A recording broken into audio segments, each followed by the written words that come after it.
next guest has sold millions of albums, scored 4 Grammy Awards and, of course, won the heart of Nicole Kidman. Keith Urban is a global megastar, a country music singer who's become one of the biggest recording artists on the planet. Now he's back in Australia with a new chart-topping album.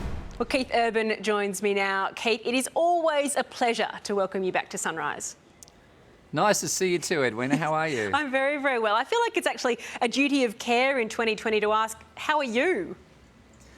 Yeah, I know. Remember when that used to just be an innocuous greeting? Now it's this kind of plumbing the depths of your whole being right now. I'm good. I'm very well. Well, let's plumb the depths of your whole being over the next 10 minutes, shall we? You share so much of yourself with this new album about your parents, about intimacy, about love. What do you want us to learn about you through this record?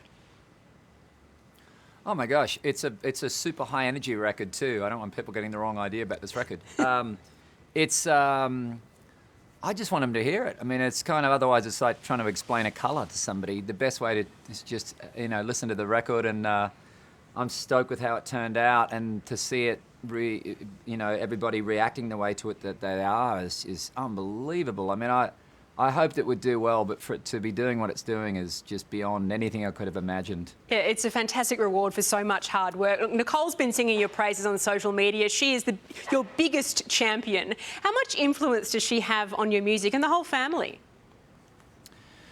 Yeah, I mean, I derive a lot of support, love, joy from my family, of course, and we have a studio at the house, so they get to hear everything as it's happening, songs that are being written and recorded, and a lot of which was actually done through this last March, April, May, June, July period. There was quite a few songs written and recorded during that period. The opening track, Out the Cage, was written through that period. Another song called Say Something. There's quite a few songs on the record that were not only written through that period, but also are about that period as well, certainly inspired by a lot of what we've been going through this year. It's interesting because at the beginning of the pandemic, you said you're feeling creatively paralysed. So what shifted that you could then work on this extraordinary music? That's a great question. I literally was just having a phone call with a friend of mine one time, and I was telling him all of these problems I was having, and he's sort of a guy I go to for advice, and he said, Keith, we've been on the phone about 10 minutes and all I've heard is what you can't do. And I went, yeah, that's what I'm calling you about. I'm telling you, I'm whining about all the stuff I can't do. He goes, but I haven't heard anything you can do. I went, well, I'm not calling you about that. He says, but tell me one thing that you can do, just one thing. And of course, I can do this. And he goes, great. When are you going to do that? Oh, probably when I get off the phone to you. Great. What else can you do? And just in that call, he just pivoted me away from being stuck in that place where I was singularly focused on everything I couldn't do. And I know it sounds really trite and simple and baseline, but it was really that simple. I just needed somebody to pivot me out from all the stuff that I couldn't do, which was a lot. It was legit.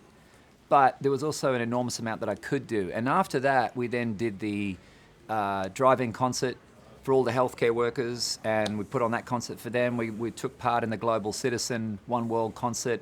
I got people at the studio, we wrote songs, and we got super creative, and this whole burst of creativity happened from that moment on. He sounds like a great person to have on speed dial for you and for anyone. Yeah. You were really one of the first artists to introduce those drive-in concerts, those at-home concerts. How wonderful, as such a fan of all kinds of music, has it been for you to see how it's brought the world together at this time? Yeah, look, I mean, the amount of times I've thought about this pandemic happening in 1918 and none of this technology existing, and how difficult it was for everybody at that time, and this is not something anybody wants to go through, but to be able to do it with technology where it is right now has been such a silver lining for people all over the world to be able to stay in touch, just albeit sort of virtual, but it's a way to at least stay connected. And for us, we've been taking full advantage of it with concerts and all kinds of things online. one of the things you can do is create hits, and you have created a great song with Pink. Tell us about the duet with her and also performing virtually too at the CMAs recently. Thank you, thank you. Yeah. Oh my gosh, yeah. So One Too Many was a song written as a duet, and I heard Pink's voice like immediately, and always wanted to sing something with her. So I sent her the song.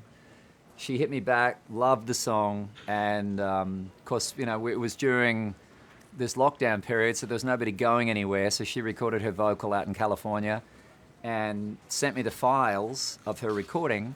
And I have a studio at the house, and I can't tell you what my feeling was that day when I hit play and heard her voice through the speakers the first day. It was unbelievable. She was just so born for this song. And then, of course, we shot the video, which you just saw a little bit of right there. Had to do that remotely. And we made the most of it. The storyline for that song is her being marooned on an island, of course, and me trying to get to her. And we made lemonade the whole way. It's very metaphoric at this time, isn't it? Your wife has told Marie Claire your happy places are Googling cars and playing guitar in the closet. Is that true? And Yes. What else brings you joy and back to your centre, Keith? Yeah, look, I'm simple, right? Simple pleasures are just playing guitar in my closet. Yes. I do that occasionally. Just particularly right now because, you know, there's no touring, so I like staying nimble and playing and just sort of dexterous and you know, motion is lotion, right? So staying in playing and Googling cars. Go next. Thanks for telling everybody. Simple pleasures indeed. You're surrounded by very powerful women. You collaborate with them, you live with them, you have daughters who no doubt rule your life, and now you have a male cat. Do you feel like it's kind of evening the balance a little?